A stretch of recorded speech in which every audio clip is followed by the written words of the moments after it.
Assalamu alaikum wa rahmatullahi ta'ala wa barakatuh. Un nouveau euh, cours et exercice concernant le langage ASP.NET. Donc jusqu'à présent, on a vu quelques objets concernant les objets de notre langage de programmation qui s'appelle ASP.NET. Parmi ces objets, on a vu les objets de validation. Mais pour les objets standards, donc ce sont des objets usuels pour tout le VB.NET, donc les labels, les zones de texte et les boutons. Donc même dans tous les cas, on va les voir par la suite pour la création des applications avec base de données. Pour ces nouveaux, on a vu la plupart ou tous ces éléments. Mais même chose pour les autres éléments concernant la navigation, même chose pour les bases de données. Donc on va les voir en utilisant donc pour les bases de données, grid, data list. On va les voir après l'étude des bases de données.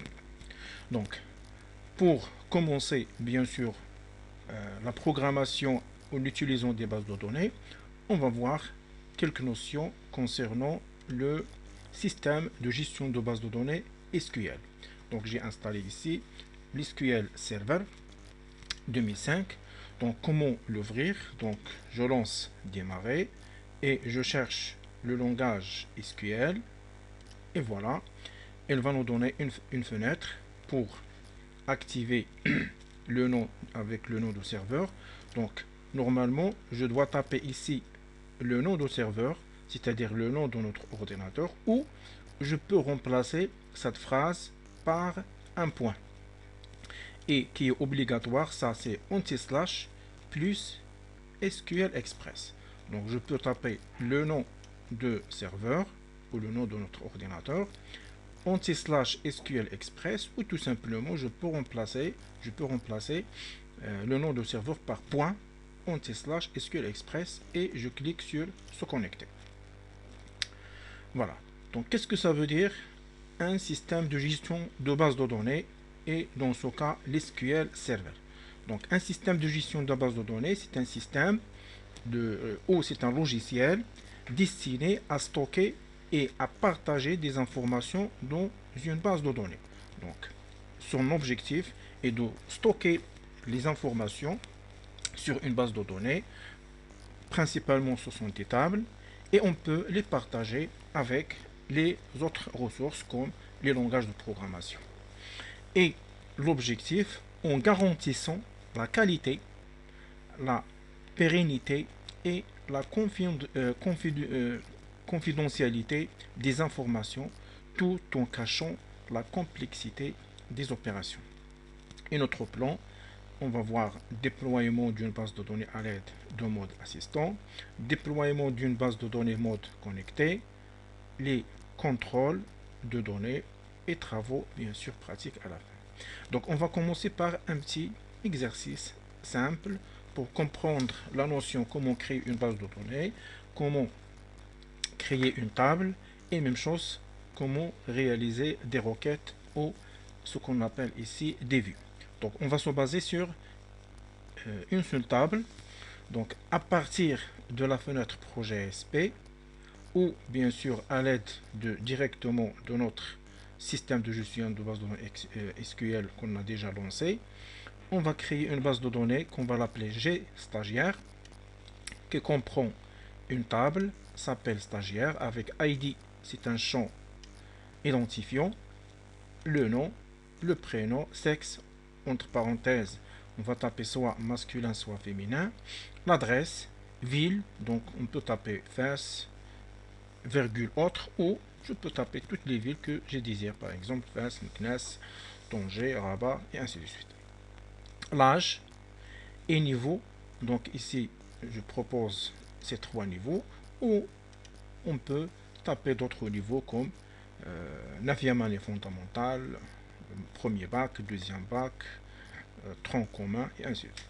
La licence, téléphone et plus email. Et après, on va ajouter des enregistrements. Donc on va voir la réponse concernant ces deux éléments. La création de la base de données, la création de la table et l'ajout des enregistrements. Donc je lance l'SQL et après base de données, bouton droit sur base de données, nouvelle base de données et je tape le nom de la base. De préférence, le nom de la base, il doit être non réalisé d'avance. Donc j'ai ici deux bases de données, G-école et stagiaire.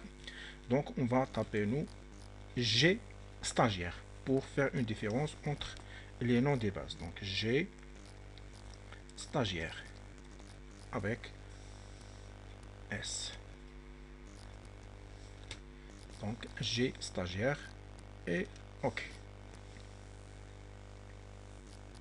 Voilà, la base de données G stagiaire se réalise. Et après, je vais aller vers, donc j'ouvre cette fenêtre, le plus, et après, vers les tables, bouton droit, nouvelle table.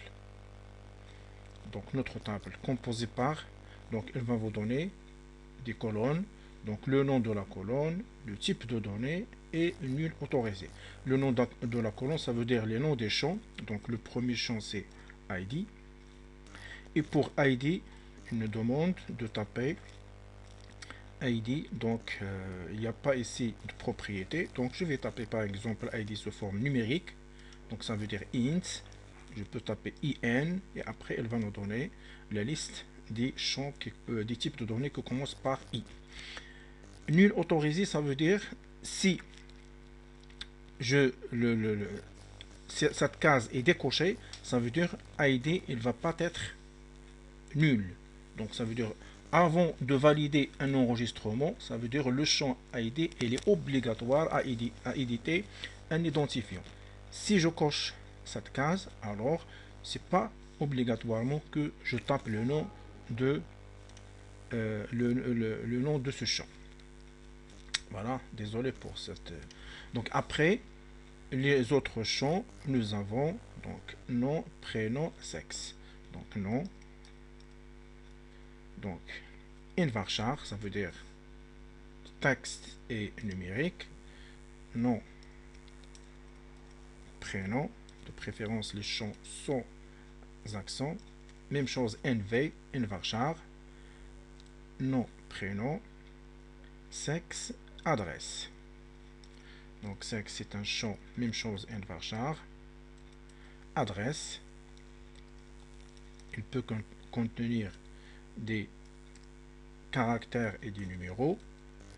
Et après, ville, âge, niveau. Ville, varchar. Âge, donc c'est un entier, IN. Et sexe, adresse, ville, âge, niveau, téléphone. Âge, niveau. Donc, niveau c'est varchar. Téléphone, même chose pour téléphone, je dois taper varchar parce que le téléphone commence par le 0. Si je tape entier, donc il va éliminer le 0 à gauche. Donc téléphone et le dernier champ c'est vous avez niveau téléphone email. Voilà, email, donc même chose varchar. Alors tous les champs ici, puisqu'ils sont cochés par défaut, donc nul autorisé. Ça veut dire je peux laisser un champ sans éditer l'enregistrement ou les caractères pour ce champ. Mais ici vous avez ID, c'est un champ identifiant, donc je sélectionne, soit bouton droit, je cherche sur index, ou je sélectionne et je clique sur définir comme clé primaire. Quand je clique, donc automatiquement cette case se décoche. Ça veut dire que l'identifiant il doit pas être nul. Obligatoirement, je dois éditer un identifiant sous forme d'un entier. Enregistrer, donc c'est stagiaire et enregistrer par OK. Donc première démarche, on a réalisé la base de données plus la table qui s'appelle stagiaire. Maintenant on peut ajouter donc des enregistrements. Donc dans ce cas, pour l'ajout des enregistrements, je vous démontre la méthode, mais j'ai déjà une table réalisée qui s'appelle une base de données qui s'appelle stagiaire avec la table stagiaire. Donc pour ajouter, tout simplement bouton droit et je choisis ouvrir. Bouton droit sur le nom et maintenant vous pouvez taper donc ID obligatoirement entier, un nom quelconque, le prénom quelconque, sexe par exemple on a dit masculin, adresse rue Tanzania, voilà, ou vous pouvez ajouter même le numéro de l'appartement, donc ville de Fès, âge c'est 18, niveau, donc on a dit on peut éditer le niveau sous forme de, vous avez ici opérateur de saisie, TGI, TSDI, c'est-à-dire technicien spécialisé, ou on peut ajouter d'autres éléments, donc c'est OS, téléphone 06, voilà, un numéro quelconque, et plus email, donc alali 11 par exemple gmail.com. Et voilà, donc, et même chose, vous tapez un autre identifiant qui doit être obligatoirement différent de 1, parce que l'identifiant, c'est un champ unique. Si je continue jusqu'à la fin, voilà, elle va nous donner un message. Aucune ligne n'a été mise à jour. Les données de la ligne 2 n'ont pas été enregistrées, et ainsi de suite.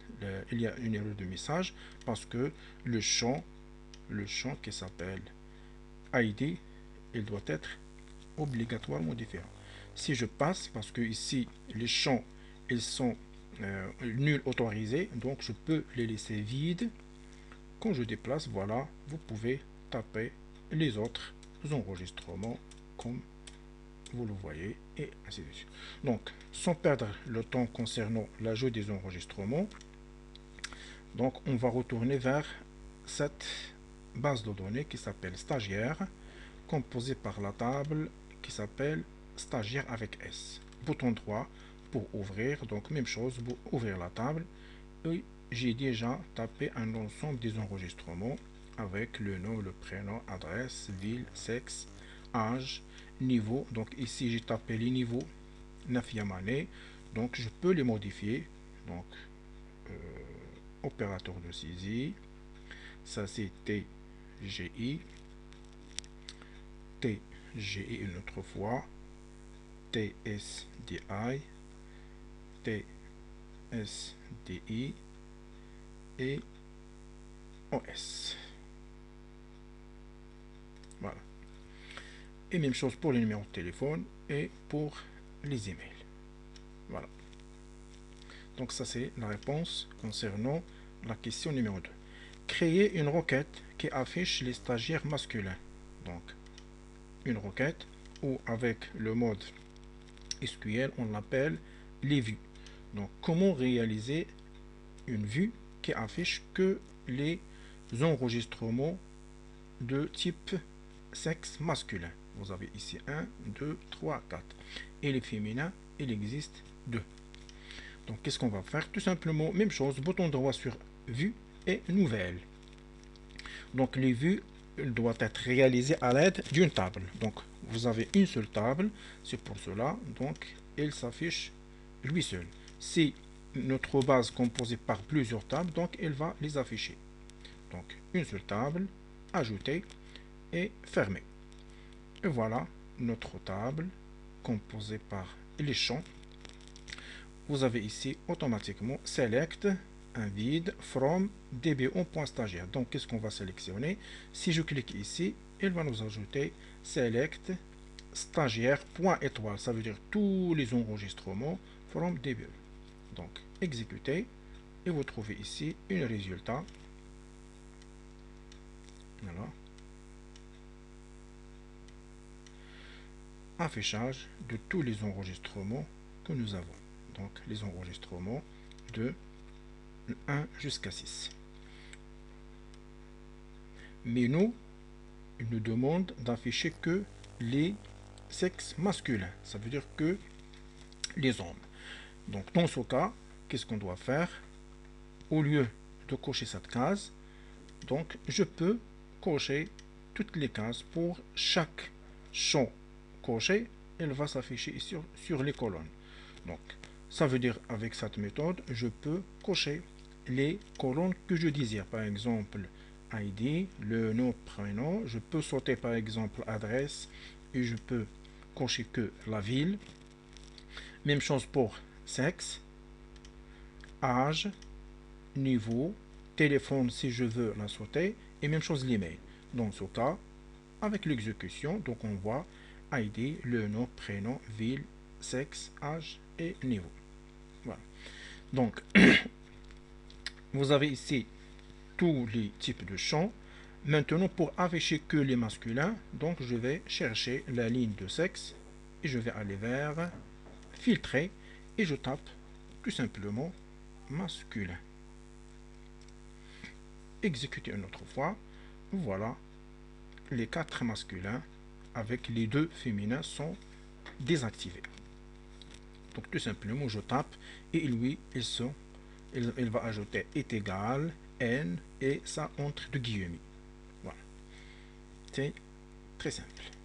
Je peux effacer pour passer. Donc avant d'effacer, donc je peux l'enregistrer avec le nom view-1 ou par exemple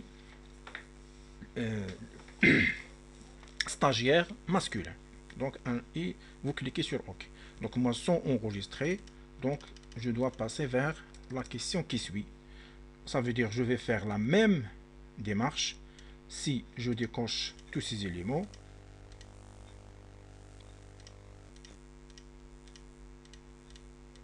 Et je peux cocher les cases que je désire. Donc, je retourne vers étoile, exécuter, voilà tous les enregistrements. Donc de préférence, je vais cocher que les champs pour essentiel, sexe, âge, niveau.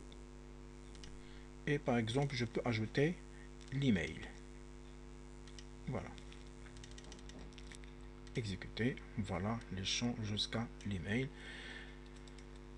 La question qui suit, créer une requête qui affiche les stagiaires de la ville de Fès. Donc la ville de Fès, même manière. Donc je vais chercher la ligne de ville. Donc là voilà. Je vais aller ici et je tape tout simplement Fès. Soit en majuscule, soit en minuscule. Donc nous avons 2 stagiaires de la ville de Fès. Même chose, je peux l'enregistrer avec le nom que je désire. Exécuter, voilà, affichage de tous les enregistrements. Niveau TSDI. De même, cherchez la ligne de niveau et tapez TSDI. Exécuter. Il y a 2 stagiaires avec TSDI. Éliminer et exécuter une autre fois. Voilà, pour vérifier. Donc voilà 2 stagiaires de niveau TSDI. Et la dernière question, une requête qui affiche les stagiaires d'âge entre 17 et 22, inclus supérieur ou égal à 17 et inférieur ou égal à 22. Donc, même chose. Donc, ici, un petit souci concernant l'âge. Donc, l'âge. Donc, première, supérieur ou égal à 17. Voilà. Donc, si j'exécute, elle va afficher, donc exécuter les âges que nous avons. Il y a 16. Voilà, donc ça veut dire il va éliminer que le 16. Voilà, exécuter. Donc elle a commencé à partir 17, 22. Mais comment éliminer même les âges qui sont supérieurs strictement à 22? Donc dans ce cas, on ne peut pas l'ajouter ici. Qu'est-ce qu'on doit faire? On va aller vers la dernière ligne ici et je peux ajouter une autre fois âge. Donc automatiquement il va afficher stagiaire sans la cocher, parce que si je coche, donc elle va afficher l'âge sur 2 colonnes. Donc si il y a le coche, donc maintenant on va laisser sans la cocher et je vais ajouter tout simplement inférieur ou égal à 22 comme il est indiqué ici. Donc 1,22. Donc maintenant, il a éliminé le 16 et les éléments qui sont supérieurs strictement à 22. Donc il reste 3 stagiaires. Donc voilà l'objectif de la création de la base de données ou la méthode de la création de la base de données, création des tables et quelques vues. Et on va voir bien sûr par la suite, la séance prochaine, comment réaliser d'autres éléments ou afficher même cette table sur le langage ASP.NET. Assalamu alaikum wa rahmatullahi wa barakatuh.